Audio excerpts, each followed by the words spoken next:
เป็นอะไรความรู้สึกหลังจากที่ว่าคนนั้น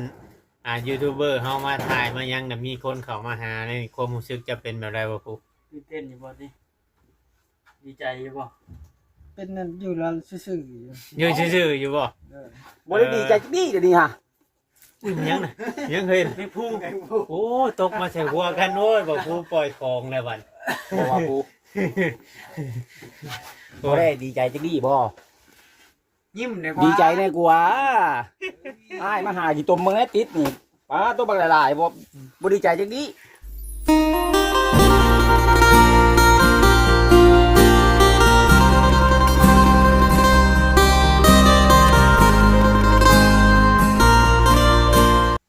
คันว่าใจประสงค์สร้าง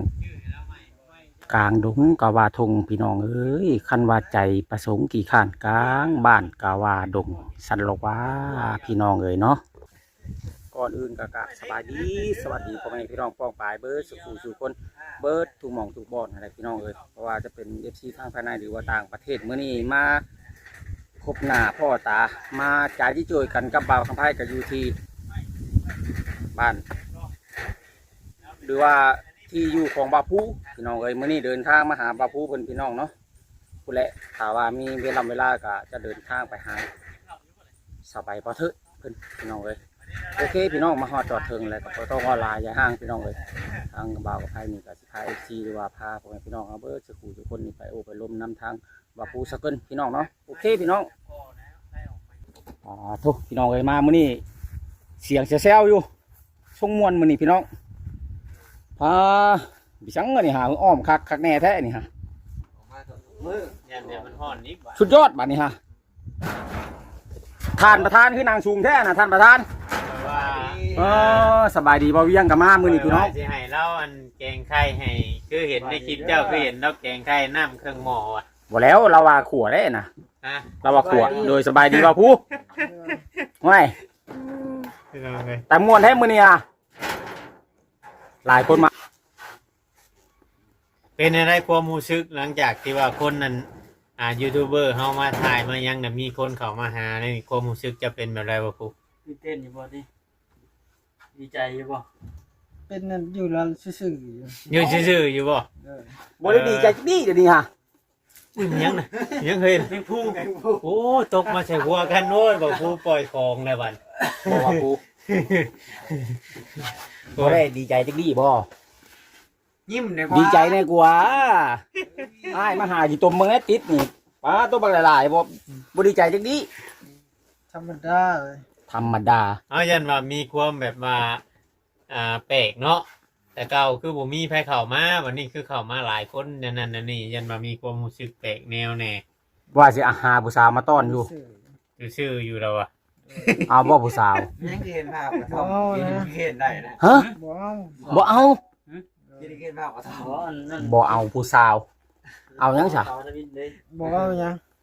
สิบ่เอาเมียบ่ซาดนี่ บ่เอาแล้วสัตว์ ว่าเนาะเคย ก็กักกันดิ เป็นหยังคือบ่เอาบ่อยากได้บ่ บ่จะได้ เฮ้ยหน้าก็มาเบิ่งกล้องนี่เบา เอาแล้วบ่จะได้ เอาก็มีเฮือนมีหยังสมมุติว่าเพิ่นชื่อที่ชื่อหยังเด้อเพิ่นเฮ็ดเฮือนเฮ็ดชานให้นี่ก็บ่เอาบ่ บ่ สิอยู่ผู้เดียว อยู่ผู้เดียว เราเคยมีเดี๋ยวเราเคยมี เจ้าเคยมีบ่ บ่เคยมีเมีย บ่เคยมีเมียเครือ มี โด เค ย ยมีครอบครัวเชื่อ แต่บ่ได้เคยเล่นแชทเล่นเช้าบ่ บ่เคย เคยได้คุยบ้านโทรศัพท์ไหม เคยอยู่บ่คุยโทรศัพท์ คุยโทรศัพท์อ่ะบ่ แม่คุยกับผู้สาวอะนะแต่ก่อนหั่นนะ เคยคุยเฮ็ดเวียกเฮ็ดงานซื่อๆ จะไปเฮ็ดเวียกหยังตะกี้ เฮ็ดเวียกอยู่ไทยเลย อืม เป็นแนวใดคือว่าบ่อยากเอาเมียย่านผู้หญิงนะอันนี้ฮะ โอ้ฮักบ่เหตุผลที่บ่อยากเอาเมียน่ะผู้ชายตัวแม่นบ่ โอ้ยเมื่อยนะเฮ็ดเวียกนะ ย่านเมียใส่เฮ็ดเวียกบ่ว่าดอกป้าปูมันก็บ่มีผู้เฮ็ดแรงเฮ็ดง่ายแหละคันบ่เอาเมีย บ่เอาสกปรกสกปรก สกปรกโสโครกว้าวบัดซ้ำห้องน้ำบัดนี้ฮะ ก็ไผโชกบกน่ะ นี่หาไปยิงแล้ว พี่น้องเอ้ยเป็นจังได๋อะนะ คือสิพิษใจแล้วแบบไรแบบหนึง มี แล้ว มีเพลเลยเนาะค่อยว่า ผู้ชาวตัวอันนี้เพราะว่า สงสัยย่าน เคยมี ผู้สาวเฮ็ดให้ซอกซ้ำ เสียใจ เสียใจอย่างหุนแฮงก็เลยซาดนี่ แม่นบ่ โอ้ยบ่เอาแล้ว ก็เลยซาดนี่จังใดก็บ่เอา ผู้สาวมาแต่งเอาก็ยังบ่เอาเดี๋ยวนี้ฮะ เออ เอาบ่ ไม่แพ้แล้วไม่แพ้แล้ว มีแผลในใจแล้วแหละ บาภู แพ้ในใจแล้ว คันว่าผู้สาวมาแต่งเอานี่เอาอยู่บ่ บ่เอา อืมคือเรานี่ แต่ สิ ง บ่ ก็บ่เอา สิ มาแต่งก็บ่เอา สิบ่เสียเงินให้ผู้ชาวดอกบ่คำไผคือว่าผู้นี่ มีนายผู้ชาวมาแต่งเอา คำว่านั่น ผู้สาวมาแต่งเอายังบ่เอาเบิ่งเจ้า นั่นแหละจังหวะน่ะ ให้บ่เวียงนี่เนาะผู้สาวมาแต่งเอานี่บ้า มันหน่อยคนแน่ หา ผู้ ยาก ชาว เลย มา เนาะ แต่งเอาเนาะเฮ้ยมีแต่อันขนาดอยู่อัน คันผู้ชายมาแต่งทั้งอย่างเนาะ ประเทศอินเดียพุ่นน่ะมีผู้ชายอันผู้หญิงแต่งผู้ชายเนาะ แม่น ตามที่เฮาได้ยินอันเพิ่นเว้าเนาะ นี่ กินข้าวกับพี่สังว่าภูมื้อนี่ กินข้าวกับต้มไว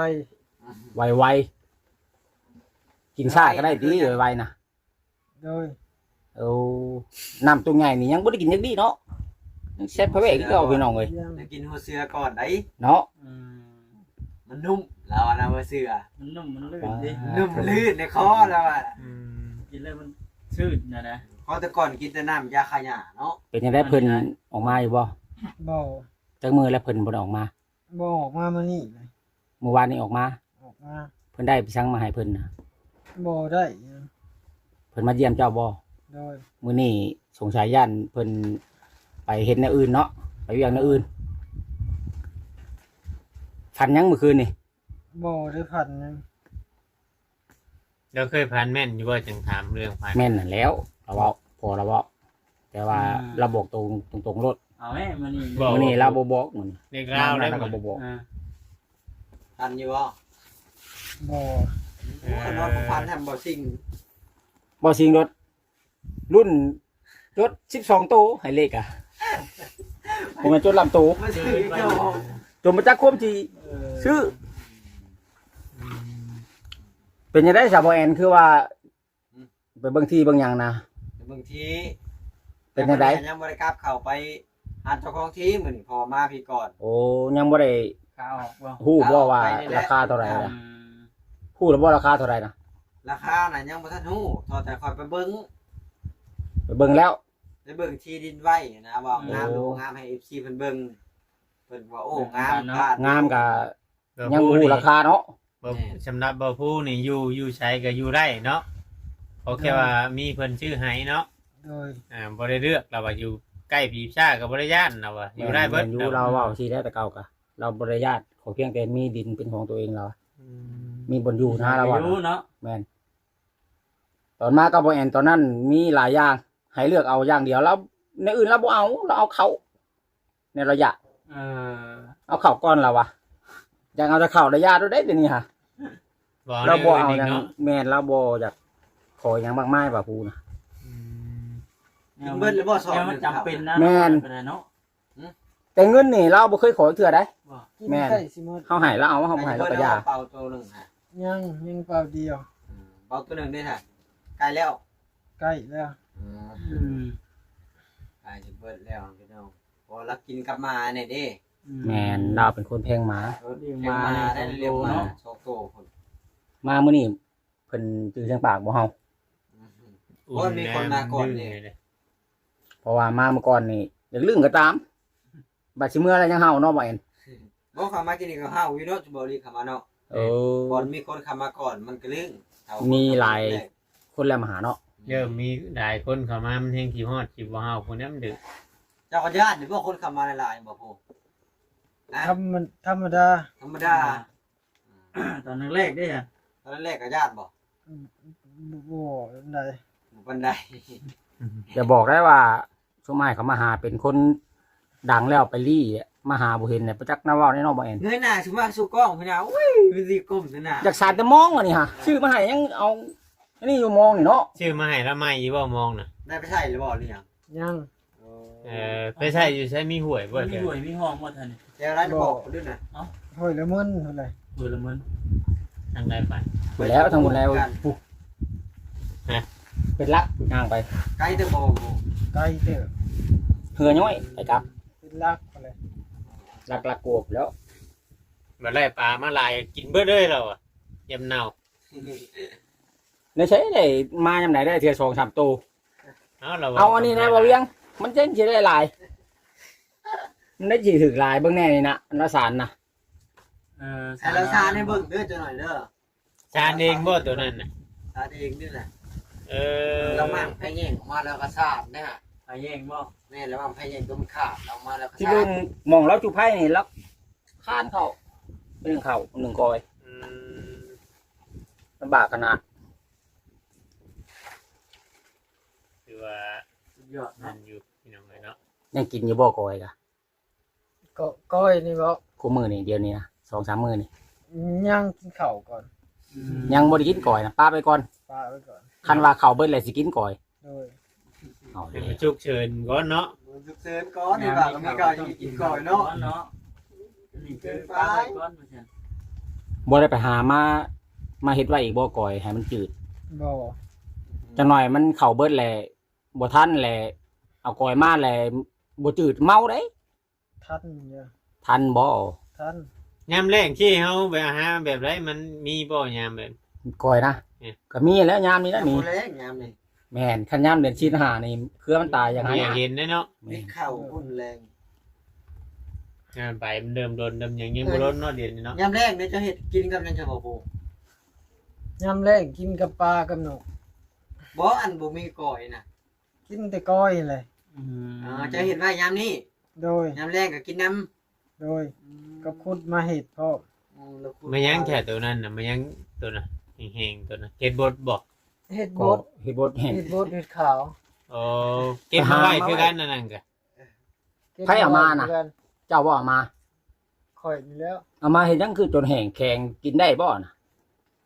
กินได้ ต้องแช่น้ำ อาศัยแช่น้ำเอานะเนาะ โดย ว่าสิกินเนี่ยแช่น้ำ ต้องแช่ ให้มันอ่อนมันหยัง คันบ่มีกอยนี่เบิดกอยแถวใกล้นี่สิกินหยังบ่ผู้ถ้าว่าบ่มีข้าวนี่ หาใส่แห้วกินนกกินปลาไป มื้อใดบ่ได้ปลาบ่ได้นกเด้จ้ะ ได้เด้ ได้คู่มือ มันบ่มานนะหลังมื้อค่อยไปนี่บางมื้อก็บ่ได้มาน เรามีวิชาบ่เรามีวิชาหากินนะมีวิธีหากิน กินไปทุกที่บ่ แห้วแล้วเจ้ามันเท่าไรปักละลายอยู่เป็นกระสอบ โอ้ยคันละกู้มาเบิดแฮงหลาย ได้ เฮ็ดคู่มื้อ ไปใส่คือมือติ โดย เออ บ่แม่น50 60เป็นร้อย ของแนวคนบ่ได้ไปทั้งหลายเนาะเข้าบ้านเนาะก็บ่ยอมเข้าก็บ่มีกินก็กินกอยแล้วเว้า เข้าบ้านเข้าไปอยู่ใช้บ่มี เอาเข้าไปหาโคน้ำโพน้ำเมแหล้วฮะแล้วบ่ได้เขาเราว่ามีแต่หากินแบบนี้ กล้าเข้าอยู่บ่เข้าไปหาคอเข้านำเพื่อนคนกลางบ้าน บอกกล้าแล้วบอกเคย ญาติเพิ่นบ่ให้บ่ บ่เอาบ่ไปแล้ว เป็นจังไดคือว่าในนั้น อยากก็อดเอาบ่ โดย บ่มีก็อยู่สมบ่มีเนาะ โดยบ่เข้าแล้ว บ่ได้แล้วข่อย กินแบบนี้แล้วเอาแบบผมมีวิชาคือแล้ว เราเก่ง เรามีค่า เรามี เอาตัวโลดมีวิชาหาปลาหาหยังแบบนี้นี่ตัวชีวิตคิดจะเค็ดบ่คือเราเนี่ย เราเฮ็ดอันนี้นั่น อ่า หาไปใส่นะเปิดขามานั่นตัวมาตัวบ่เอามา เออ ผู้เฒ่า คือ มามาครบอยู่วะ มันก็เสียบ่โอ้ นะ เราต้องบ่เอานะ กู้บ่กูอันอยู่บ่เจ้ายังเอามา โตเสียโตบ่เสียก็มี ถ้ามันถึกปลาถ้ามันถึกปลาใหญ่ก็มันก็สิกลนแน่เนาะ โดย แต่มันถึกปลาใหญ่มันกลนไปเลยก็มีเด้ ปลามันแล่นปุ๊บมันย่านบ่พูมันแล่นมาตำกันเลิกไปเลย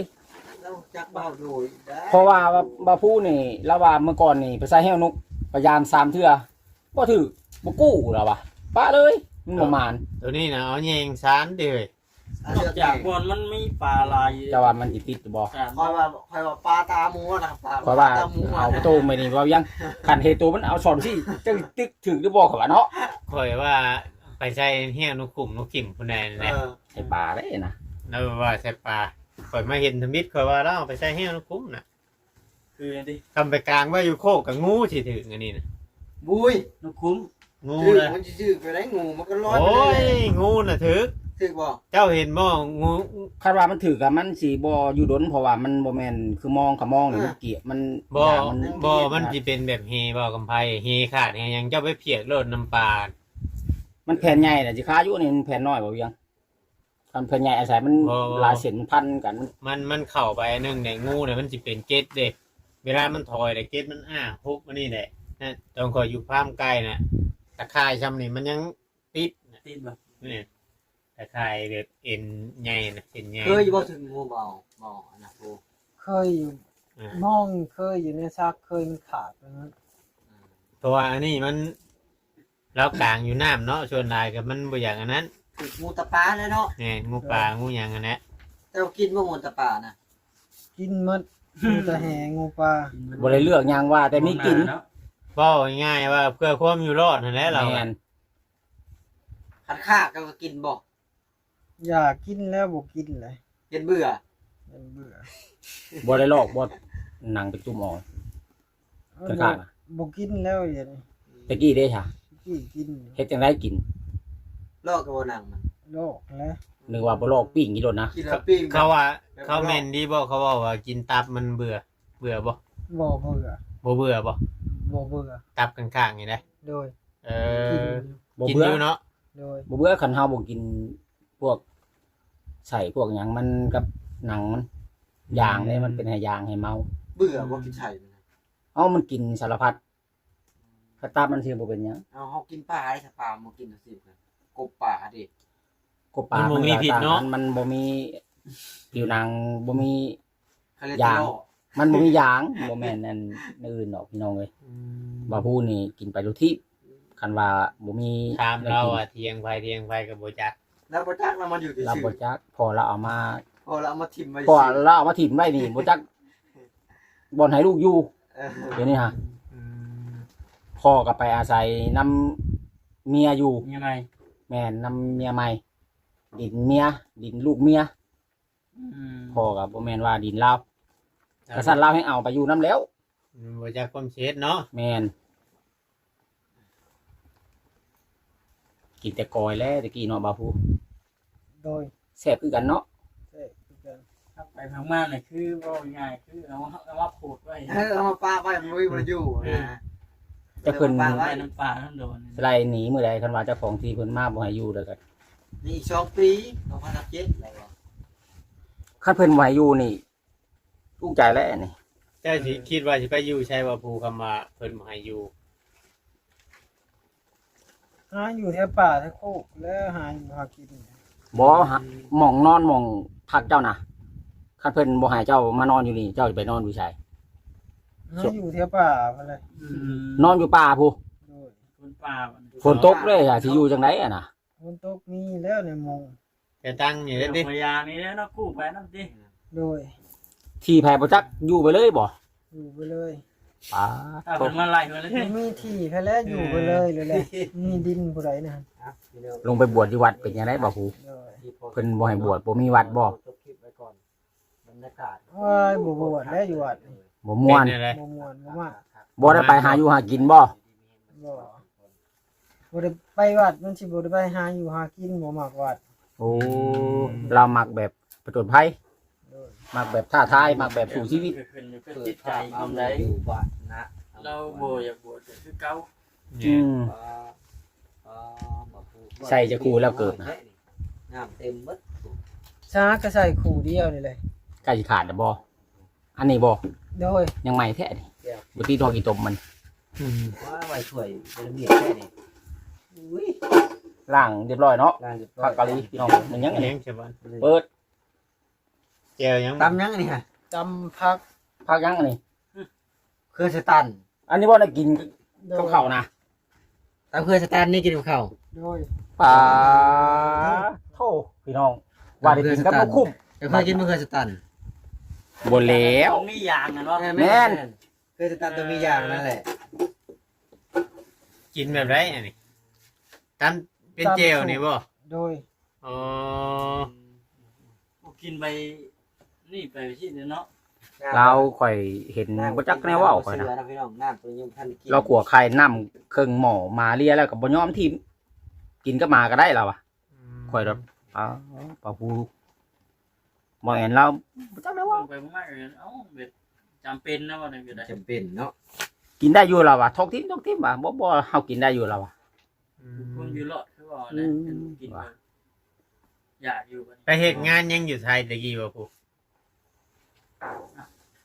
การคนส่วน ไป เนาะ เฮ็ดงาน บ่ขาดบ่ ใช่โต๊ะนี่แหละ จำได้บ่ ห้องงานร้านอาหารเนี่ย งานด้านอาหาร ร้าน ที่ อา ปลา หาย ร นี่ โอ้ เป็นหยังเป็นกุ๊กบ่หรือว่าเป็นเด็กเสิร์ฟ ว้าว เป็นล่างถ้วย 50 นั่งถ้วย เออ อืม ว้าวทำกันจ้าทำหนาโอ้ เป็นผู้ล้างจาน ไปเล่นกัน ไปอยู่ไทยจักปี โอ้ อยู่ไทย ทำในใดคุณ นะ ฮอดปีบ่ กระดูกเลยน่ะ โอ้ยทำกั ฮอด น ปี เก่งกว่าทำเก่งเจ้า โอ้ยเขา ตะกี้นั่นแม่ยังบ่ได้เสียบ่ จักเกิดมาแต่น้อยเลยบ่เห็นเลย แม่นะ โดย โอ้ แสดงว่า เกิดจากบั้งไม้ไผ่ยักษ์จ้ะ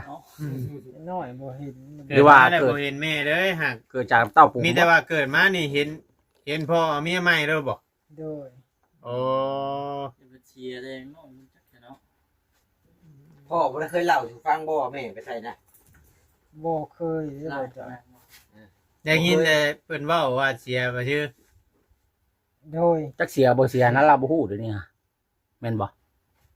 ฮู้แม่เคยเห็นอยู่บ่ฮู้แม่ บ่เคยเลย ลูกแม่ก็ยังบ่เคยเห็น เคยเห็น อยากเห็นอยู่บ่ บ่อยากเห็น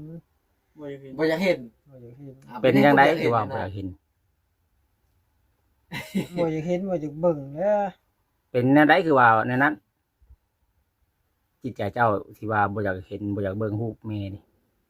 ความรู้สึกของเจ้าเป็นจังไดคิดแนวใด บ่ได้คิดฮอดเด้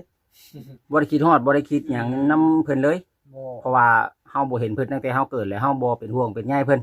บ่คิดเลย เพราะว่าเราบ่ได้เห็น เรา เด้ บ่เคยมีความรู้สึกนะ แม่น บ่ นะ เคยบ่เคยมีความรู้สึก บ่เคยแบบแม่อุ้มหั่นนะ แม่น เลย เพ บ่ ราะว่า รู้ บ่เห็ สึ น ก ตั้งแต่ใดมาเลยติ บ่เคย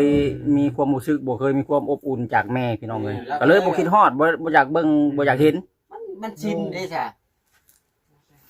อืม ระวังเด้ มีแต่สัตว์เลี้ยงแล้วเนาะ เจ้าเลี้ยงไว้บ่นี่ฮะแต่อันนี่ แต่งก็แม่ผู้ บ่เด้ มันมาอยู่นี่แล้วอะมาอยู่กับเราอีก มันอยู่ก่อนจ้ะบ่ อ่าความรู้สึกบ่ได้อยู่นำแม่ เป็นไผก็คือกันนะพี่น้องเพราะว่าเฮาเกิดมาเฮาก็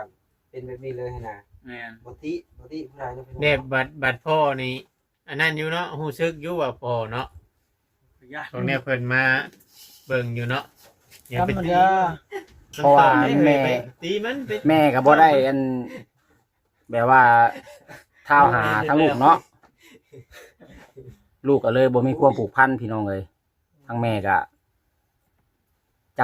หน้าตาเป็นจังไดทั้งมาพูดก็บ่เคยเห็นจักเทื่อตั้งแต่เกิด มันเฮ็ดให้ความรู้สึกของเรานี่ เดิน บ่ ไป ได้ ไหม ผูกพัน เบิ่งไป บ่ฮู้เด้หนทางเนาะบื้อได้รถ ไกลบ่ทางไง